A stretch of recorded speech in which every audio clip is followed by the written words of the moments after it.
पण आम्ही नजर लावून ठेवली होती की या ठिकाणी महायुतीच्या सरकारमध्ये या पालघर जिल्ह्यातलं विशेषतः सई, विरार, नालासोपारा हा सगळा जो भाग आहे या भागातनं नेमकं आमच्या सरकारमध्ये आपला प्रतिनिधी येणार आहे की नाही। हिंदवी स्वराज्याचे सरसंस्थापक छत्रपती शिवरायांना मानाचा मुजरा करतो। भारतीय राज्यघटनेचे शिल्पकार भारतरत्न डॉक्टर बाबासाहेब अण्णासाहेब दुबे यांच्या जनसंपर्क कार्यालयाच्या उद्घाटन प्रसंगी मंचावर उपस्थित असलेले आपल्या सर्वांचे लाडके आणि लोकप्रिय पालकमंत्री श्री गणेश नाईक जी, आपल्या पक्षाचे कार्याध्यक्ष रवींद्र चव्हाणजी, खासदार हेमंत सवराजी, ज्यांनी मागच्या काळामध्ये या वसईमध्ये इतिहास घडवला होता ते विवेक पंडितजी,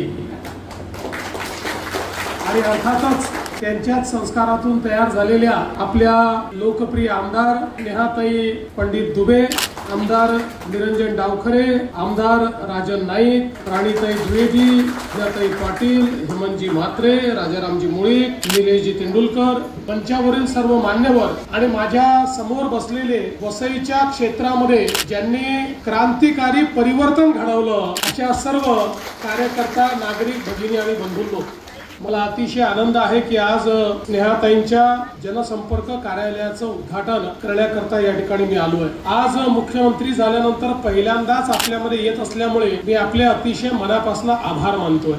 आभार याकरता तर मानतो आहेच की आपल्या सर्वांच्या सदिच्छेमुळे, आशीर्वादामुळे पुन्हा एकदा महाराष्ट्रामध्ये महायुतीचं सरकार आलं आणि त्या सरकारमध्ये मुख्यमंत्री म्हणून काम करण्याची संधी मला मिळाली। पण त्याही पेक्षा जास्त आभार आपले मानतोय की महायुतीचं सरकार येणार याबद्दल तर आमच्या मनात खात्री होतीच, पण आम्ही नजर लावून ठेवली होती की या ठिकाणी महायुतीच्या सरकारमध्ये या पालघर जिल्ह्यातनं विशेषतः सई, विरार, नालासोपारा हा सगळा जो भाग आहे या भागातनं नेमकं आमच्या सरकारमध्ये आपला प्रतिनिधी येणार आहे की नाही। पण आपल्या सगळ्यांचे मी मनापासून आभार मानतो की तुम्ही इतिहास घडवला। आमच्या स्नेहाताई असतील, आमच्या राजन असेल, यांना अतिशय चांगल्या पद्धतीनं निवडणूक लढून आणि या भागात एक क्रांती घडवली आणि कमळ फुलवण्याचं काम तुम्ही सगळ्यांनी केलं। त्या वर्षामध्ये जी खंत आमची होती, लोकसभेत तर कमळ फुलायचं पण विधानसभेतलं कमळ तिकडेच राहायचं, इकडे यायचंच नाही। पण आता इकडेही तुम्ही 2 कमळं फुलवली आणि त्यातून निश्चितपणे पुढचा आपला मार्ग हा सुकर करण्याचं काम तुम्ही केलंय। खरं म्हणजे पालघर जिल्हा, वसई विरार महानगरपालिका हा सगळा मुंबईचा एक प्रकारे बृहद अशा प्रकारचा, एक्सटेंडेड अशा प्रकारचा भाग आहे। हा सगळा भाग गेल्या अनेक वर्षात खूप मोठ्या प्रमाणात डेन्सली पॉप्युलेटेड झाला आणि मोठ्या प्रमाणात लोक या ठिकाणी राहायला आले, लोकवस्ती वाढली। पण दुर्दैवाने या प्रमाणात आणि ज्या वेगाने या भागामध्ये लोकवस्ती वाढली त्या वेगानं नागरी सोयी मात्र आपण वाढवू शकलेलो नाही, ही दुर्दैव आहे। आज क्षेत्र महानगरपालिकेचं असलं तरी देखील या क्षेत्रातल्या अनेक भागांमध्ये गेल्यानंतर आपण शहरात आहोत की खेड्यात आहोत असा प्रश्न आपल्याला पडावा अशा प्रकारची परिस्थिती आहे। खरं तर योग्य वेळी हे नागरीकरण मॅनेज करण्याकरता आणि नागरीकरणाने क्रिएट होणारी व्हॅल्यू ही कॅप्चर करण्याकरता जर प्रयत्न झाले असते तर मुंबई सारखी किंवा मुंबईच्या अनेक आसपासच्या महानगरपालिकांसारखी सुनियोजित अशा प्रकारची ही महानगरपालिका राहिली असती। पण दुर्दैवाने ही परिस्थिती आपल्याला पाहायला मिळत नाही।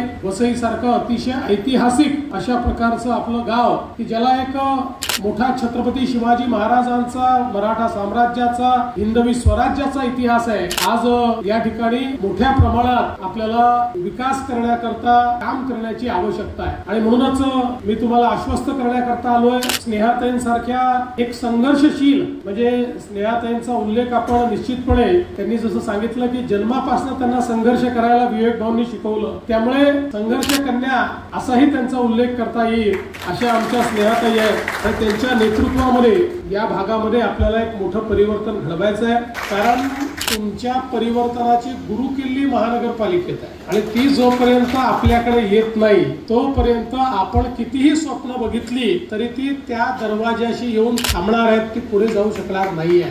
म्हणून आता आपल्या सर्वांना विनंती आहे की जोरात कामाला लागा, महानगरपालिकेच्या दृष्टीनं पूर्ण शक्तीनिशी उतरा, तिथे देखील परिवर्तन घडवा। तुम्ही तिथे परिवर्तन घडवा आणि त्याच्यानंतर मग काय परिवर्तन होत आहे हे 5 वर्ष बघा। आज मला अतिशय आनंद आहे की हे जनसंपर्क कार्यालय या ठिकाणी उघडलेलं आहे। भारतीय जनता पक्षामध्ये आपली अपेक्षा असते की प्रत्येक आमदाराने जनसंपर्क कार्यालय उघडून जनतेमध्ये राहिलं पाहिजे आणि आपलं जनसंपर्क कार्यालय हे जनतेकरता हक्काचं ठिकाण असलं पाहिजे की आपल्याला आपल्या आमदाराकडे गेल्यानंतर न्याय मिळेल, त्याच्या कार्यालयात गेल्यानंतर न्याय मिळेल। न्याय जर हवा असेल तर कुठे जायचं, तर या कार्यालयामध्ये गेलं तर आपल्याला न्याय मिळू शकेल, अशा प्रकारची भावना तयार झाली पाहिजे। त्यामुळे स्नेहाताई, तुमच्याकडनं देखील अपेक्षा माझी हीच आहे की आपलं कार्यालय हे जनतेचं कार्यालय असलं पाहिजे आणि या कार्यालयातनं सामान्य माणसाला त्या ठिकाणी न्याय, सामान्य माणसाच्या आशा आकांक्षा अपेक्षाची पूर्तता, त्यांच्या दुःखामध्ये एक फुंकर मारण्याचं काम हे या आपल्या कार्यालयाच्या माध्यमातून व्हावं। मी आपल्याला आश्वस्त करतो की संपूर्ण प्रशासन हे तुमच्या पाठीशी उभं असेल आणि या कार्यालयातलं ज्याही न्याय गोष्टी प्रशासनाकडे जातील त्या गोष्टी प्रशासनाने पूर्ण केल्याचं पाहिजे, अशा प्रकारचे आदेश निश्चितपणे त्यांच्याकडे नेण्याचं काम मी करेन। मग अशी आलो तेव्हा या ते भाऊ मला असं म्हणत होते की महानगरपालिकेतल्या कर्मचाऱ्यांचे अनेक प्रश्न आहेत, तेही प्रश्न आपण सोडवू, काळजी करू नका। कर्मचाऱ्यांची सोडू, नागरिकांची सोडू आणि या भागाला एक उत्तम अशा प्रकारचा भाग म्हणून आपण विकसित करू। मी स्नेहाताईंना अतिशय मनापासून या ठिकाणी शुभेच्छा देतो आणि त्यांनी या उद्घाटनाच्या कार्यक्रमाला मला निमंत्रित केलं त्याबद्दल त्यांचे आभार मानतो। खरं म्हणजे या ठिकाणी गणेश नाईक साहेब आणि रवींद्र चव्हाण साहेबांचे भाषण होणार होतं, पण मला पुढे जायचं असल्यामुळे दोघांच्या भाषणाला मी कात्री लावलेली आहे, त्याच्यामुळे त्यांचे मी या ठिकाणी दोघांची क्षमा मागतो आणि त्यांच्याही वतीनं मीच आपल्याला सर्वांना शुभेच्छा देत मी माझे 2 शब्द संपवतो। धन्यवाद। जय हिंद, जय महाराष्ट्र।